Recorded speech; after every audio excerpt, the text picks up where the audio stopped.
Hello, ನಮಸ್ಕಾರ ಸ್ನೇಹಿತರೆ. N P properties ಕಡೆಯಿಂದ ನಿಮ್ಮ ಪ್ರೀತಿಯನ್ನು ಅರ್ಜಿ ಮಾಡುವ ನಮಸ್ಕಾರಗಳು. ನಾವೀಗ ನೋಡುವಂಥದ್ದು ರನ್ನಿಂಗ್ ಕಲ್ಟಿವೇಷನ್ ಲ್ಯಾಂಡ್. ಇದು ನಿಮಗೆ ಬ್ಲ್ಯಾಕ್ ಸೈಡ್ ಸ್ನೇಹಿತರೆ, ನೀರಾವರಿ ಜಾಗ, ಅದು ಅಣ್ಣ ತಮ್ಮಿದ್ರ ಭಾಗ. ಇದರಲ್ಲಿ ಸ್ವಲ್ಪ ಒಂದು ಅರ್ಧ ಮುಕ್ಕಾಲು ಎಕರೆ ಒಂದು ಕಡೆಗಿದೆ, ಅದರಿಂದ ಆ ಕಡೆಗೆ ಇನ್ನು ಒಂದು ಚಿಲ್ಲರೆ ಇದೆ ಸ್ನೇಹಿತರೆ. ನಿಮಗೆ ಇದು 2 ಎಕರೆ 14 ಗುಂಟೆ ಇದೆ.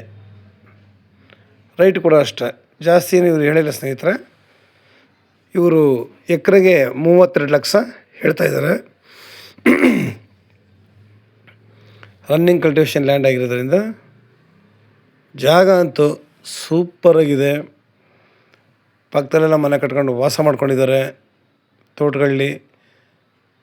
ಸ್ಟೇಟ್ ಹೈವೇಯಿಂದ ನಮಗಿದು 1 ಕಿಲೋಮೀಟ್ರ್ ಆಗುತ್ತೆ ಸ್ನೇಹಿತರೆ. ಇಲ್ಲಿ ಲ್ಯಾಂಡ್ಗೆ ವಿಲೇಜಿಂದ ಒಂದು ಅರ್ಧ ಮುಕ್ಕಾಲು ಕಿಲೋಮೀಟ್ರ್ ಆಗುತ್ತೆ. ನೋಡಿ, ತೆಂಗು ಹಾಕಿದ್ದಾರೆ, ಮಾವು ಹಾಕಿದ್ದಾರೆ. ತೆಂಗು, ಮಾವು, ಸೀಬೆ ಈ ಥರ ಹಲವು ಗಿಡಗಳನ್ನ ಹಾಕಿ ಇವರು ತೋಟ ಮಾಡ್ತಾಯಿದ್ದಾರೆ ಸ್ನೇಹಿತರೆ. ನಾವು ಇದರಲ್ಲಿ ಮಾಡಬೇಕಾಗಿರೋ ಕೆಲಸ ಇಷ್ಟೇ. ಅವ್ರು ಏನು ಹಾಕಿದಾರೋ ಅದನ್ನು ಒಂದು ಬೋರ್ ಹಾಕಿ ಮೇಂಟೈನ್ ಮಾಡಿದ್ರೆ ಸಾಕು. ಆಮೇಲೆ ಇದೇ ಜಾಗದಲ್ಲಿ ನಾವೊಂದು ಫಾರ್ಮ್ ಹೌಸು ಕೂಡ ನಾವಿಲ್ಲಿ ಕಟ್ಕೊಂಡು ನಾವಿಲ್ಲಿ ವಾಸ ಮಾಡ್ಬೋದು. ಇವತ್ತು ಖಾಲಿ ಭೂಮಿಗಳಿಗೇ ಬಾಯಿಗೆ ಬಂದು ರೈಟು ಹೇಳ್ತಾ ಇದ್ದಾರೆ ಜನಗಳು. ಅಂದರೆ 45, 50, 60 ಅಂದ್ಕೊಂಡು. ನೀರು ಸಿಗುತ್ತಲ್ವ ಅದಂತೂ ಗೊತ್ತಿಲ್ಲ. ಆದರೆ ಈ ಜಾಗ ಇದೆಯಲ್ಲ, ಒಳ್ಳೆ ನೀರಾವರಿ ಏರಿಯಾ. ನಮಗೆ ರೋಡಿಂದ ಆ ಕಡೆ ಕೆನಲ್ ವಾಟ್ರ್ ಕೂಡ ನಮಗೆ ಅವೈಲೇಬಲ್ ಇದೆ. ನಾವು ಚಾನಲ್ಗೆ ಬೇಕಾದ್ರೆ ಮೋಟ್ರ್ ಹಾಕ್ಕೊಂಡೆ ನೀರನ್ನ ನಾವು ಜಮೀನುಗಳಿಗೆ ಬಿಟ್ಕೋಬೋದು. ಇಲ್ಲೆಲ್ಲ ಬೋರ್ ಹಾಕಲು ನಿಮಗೆ 150ರಿಂದ 250 ಅಡಿಗೆಲ್ಲ ಒಳ್ಳೆ ವಾಟ್ರ್ ಸಿಗುತ್ತೆ. ಒಳ್ಳೆ ನೀರಾವರಿ ಇರುವಂತಹ ಒಂದು ಜಾಗ, ಸೂಪರಾಗಿದೆ. ನಾನು ಹೋಗ್ತಿರೋದು ನಿಮಗೆ ರೋಡ್ ಕನೆಕ್ಟಿವಿಟಿ ಮಾಡಿರೋಂಥ ಇದು. ಆ ಜಮೀನಲ್ಲಿ ಅಣ್ಣ ತಮ್ಮರ ಭಾಗದಲ್ಲಿ ಅವರು ಒಂದು ಕಡೆ ಫೆನ್ಸಿಂಗ್ ಹಾಕಿದ್ರಲ್ಲ, ಅದನ್ನು ಬಿಟ್ಟರೆ ನೋಡಿ ಕಲ್ಲು ಹಾಕ್ಕೊಂಡಿದ್ದಾರೆ. ಇಲ್ಲೆಲ್ಲ ನೋಡಿ ಮಾವೆಲ್ಲ ಹೂವು ಕಚ್ಚಿದೆ. ನೋಡಿ ಎಷ್ಟು ಚೆನ್ನಾಗಿದೆ ಅಂತ ನೋಡೋಕ್ಕೆ ಒಂದು ಆನಂದ, ಪರಮಾನಂದ. ಯಾವುದೇ ವ್ಯಕ್ತಿಗಲ್ಲ ಈ ಥರ ನೋಡಿದಾಗ ಪ್ರತಿಯೊಬ್ಬ ವ್ಯಕ್ತಿಗೂ ಆಸೆ ಅನ್ನೋದು ಸಹಜ ಬಂದೇ ಬರುತ್ತೆ. ನಾವು ಕೂಡ ಈ ಥರ ಮಾಡಬೇಕಲ್ಲ, ಒಳ್ಳೆ ತೋಟ ಮಾಡಿಕೊಂಡು ಒಳ್ಳೊಳ್ಳೆ ಗಿಡಗಳನ್ನ ಹಾಕಬೇಕಲ್ಲ ಅನ್ನೋದು ಆಸೆ ಸಹಜ ಹುಟ್ಟುತ್ತೆ ಸ್ನೇಹಿತರೆ. ಅರ್ಥ ಮಾಡ್ಕೊಳ್ಳಿ. ರನ್ನಿಂಗ್ ಕಲ್ಟಿವೇಷನ್ ಲ್ಯಾಂಡ್ ಅಂತಂದ್ರೆ ನೀವು ಅರ್ಥ ಮಾಡ್ಕೊತೀರಿ. ಸುತ್ತಮುತ್ತ ನೋಡಿ ಎಷ್ಟು ಚೆನ್ನಾಗಿದೆ. ಆಮೇಲೆ ಈ ಲ್ಯಾಂಡ್ ಅಕ್ಕಪಕ್ಕ ಕೂಡ ಅಷ್ಟೇ ಒಳ್ಳೆ ತೋಟಗಳನ್ನ ಮಾಡಿದ್ದಾರೆ. ಕೆಲವರು ಹೇಳ್ತಾರೆ ಬ್ಲ್ಯಾಕ್ ಸಾಯಿಲಿ ಏನು ಮಾಡೋಕ್ಕಾಗುತ್ತೆ. ಬ್ಲ್ಯಾಕ್ ಸಾಯಿಲಿ ಎಲ್ಲ ರೀತಿಯ ಬೆಳೆಗಳನ್ನ ಬೆಳಿಬಹುದು ಸ್ನೇಹಿತರೆ. ಯಾಕೆಂದರೆ ನಮ್ಮ ಕಡೆ ತರಕಾರಿಯಿಂದ ಹಿಡಿದು ಪ್ರತಿಯೊಂದನ್ನು ಕೂಡ ಬೆಳೀತಾ ಇದ್ದಾರೆ. ನಿಮಗೆ ನಾವು ಬೇಕಾದ್ರೆ ಅದನ್ನು ಕಣ್ಣಾರ ತೋರಿಸ್ಕೊಡ್ತೀವಿ, ಅದ್ರ ಬಗ್ಗೆ 2 ಮಾತಿಲ್ಲ. ಶ್ರಮ ಪಡೆದವರೆ ಏನು ಕೂಡ ಸಾಧನೆ ಮಾಡೋಕ್ಕಾಗಲ್ಲ. ಅಂದರೆ ಬ್ಲ್ಯಾಕ್ ಸಾಯಿಲು ಕೂಡ 4-5 ರೀತಿ ಬ್ಲ್ಯಾಕ್ ಸಾಯಿಲ್ಗಳು ಇದ್ದಾವೆ ಸ್ನೇಹಿತರೆ. ತುಂಬ ಬ್ಲ್ಯಾಕ್ ಸಾಯಿಲ್ ಆದರೆ ಸ್ವಲ್ಪ ಹಿಂಸೆನೇ ನಿಜ, ಅದು ನೀರು ಇದಾಗಲ್ಲ. ಇದು ನಮಗೆ ಬ್ಲ್ಯಾಕ್ ಸಾಯಿಲ್ ಇರ್ಬೋದು, ಅಂಥ ಬ್ಲ್ಯಾಕ್ ಸಾಯಿಲ್ ಅಲ್ಲ. ಅಂದರೆ ಇದು ನಮಗೆ ಕೆಂಪು ಮತ್ತು ಕಪ್ಪು ಮಣ್ಣಿನ ಮಿಶ್ರಣ ಹೊಂದಿರುವಂತಹ ಒಂದು ಮಣ್ಣು. ನೋಡಿ ಇಲ್ಲಿ ನಮಗೇನು ವರ್ಕ್ ಇದೆ. ನಾವು ಇವುಗಳ ಮಧ್ಯೆ ಹಾಕ್ತೀವಿ ಅಂದರೆ ಒಂದಷ್ಟು ಹಣ್ಣಿನ ಗಿಡಗಳನ್ನ ಹಾಕ್ಬೋದು ಸ್ನೇಹಿತರೆ.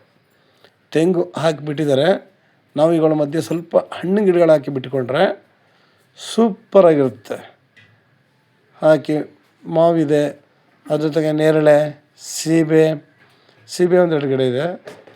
ಸೀಬೆ ಹಾಕಿ, ದಾಳಿಂಬೆ ಹಾಕಿ, ಸಪೋಟ ಹಾಕಿ, ನೋಡಿ 1, 2, 3 ಅಲ್ಲ, ನಮ್ಗೆ ಬೇಕಾಗಿರೋ ಗಿಡಗಳನ್ನ ಹಾಕೋಬೋದು. ಆಮೇಲೆ ಇವುಗಳ ಮಧ್ಯೆ ಬೇಕಾದ್ರೆ ನೀವು ಅಡಿಕೆ ಸಸಿಗಳು ಬೇಕಾದ್ರೆ ಹಾಕ್ಕೊಡಿ ಸ್ನೇಹಿತರೆ. ಅಡಿಕೆ ಸಸಿಗಳು ಹಾಕಿದಾಗ ನಮಗಿದು ಇನ್ನೂ ಚೆನ್ನಾಗಿರುತ್ತೆ ಸ್ನೇಹಿತರೆ. 2 ಎಕರೆ 14 ಗುಂಟೆ ಸೂಪರಾಗಿದೆ. 32 ಲಕ್ಷ ಕೂತ್ಕೊಂಡ್ರೆ ಸ್ವಲ್ಪ ನೆಗೋಷಿಯಬಲ್ ಆಗುತ್ತೆ. ನೇರ ರೈತರ ಹತ್ರನೇ ಸ್ನೇಹಿತರೆ. ಇಲ್ಲಿ ಯಾರು ಕೂಡ ಅಗ್ರಿಮೆಂಟ್ ಹೋಲ್ಡರ್ ಹತ್ರ ಇಲ್ಲ. ನೇರ ನಾವು ರೈತರ ಹತ್ರ ಮಾತಾಡೋಣ. ಎಷ್ಟು ಕಡಿಮೆ ಆಗುತ್ತೆ ಅಷ್ಟು ಬೇಕಾದ್ರೆ ಇದು ಮಾಡೋಣ. ಯಾಕೆಂದರೆ ನಿಮಗೆ ಒಳ್ಳೆ ನೀರಾವರಿ ಇರುವಂತಹ ಜಾಗ ಆಗಿರೋದ್ರಿಂದ ತುಂಬ ಅನುಕೂಲ.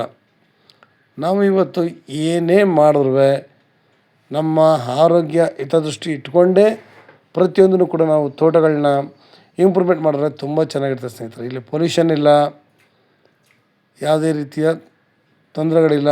ನಮಗೆ ಒಳ್ಳೆಯ ಗಾಳಿ ಇದೆ, ಒಳ್ಳೆಯ ವಾತಾವರಣ ಇದೆ, ಪ್ರಕೃತಿ ಸೂಪರಾಗಿದೆ. ನಮಗೆ ಬೇಕಾಗಿರೋದು ಒಳ್ಳೆಯ ಪ್ರಕೃತಿ ಮತ್ತು ವಾತಾವರಣ. ನಾವು ಈ ವಾತಾವರಣದಲ್ಲಿ ಇದ್ದಷ್ಟು ದಿನ ನಮ್ಮ ಆರೋಗ್ಯ ತುಂಬ ಚೆನ್ನಾಗಿರುತ್ತೆ, ಸಾಲಿಡಾಗಿರುತ್ತೆ.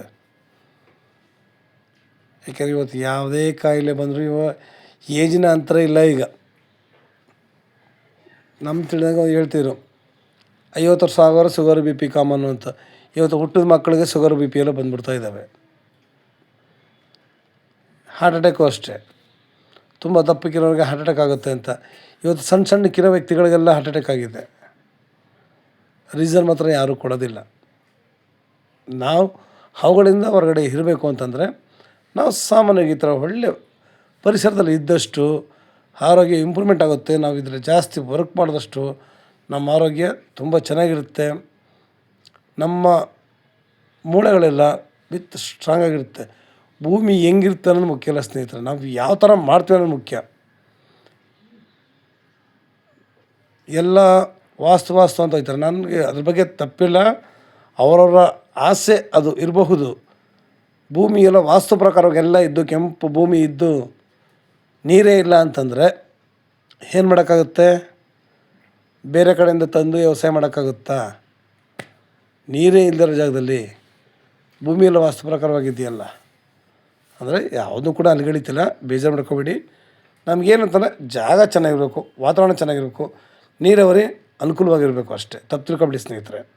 ನಿಮಗೆ ಇನ್ನೂ ಹೆಚ್ಚಿನ ಮಾಹಿತಿಗಾಗಿ 6344469778 ಈ ನಂಬರ್ಗೆ ಕಾಲ್ ಮಾಡಿ ಸ್ನೇಹಿತರೆ.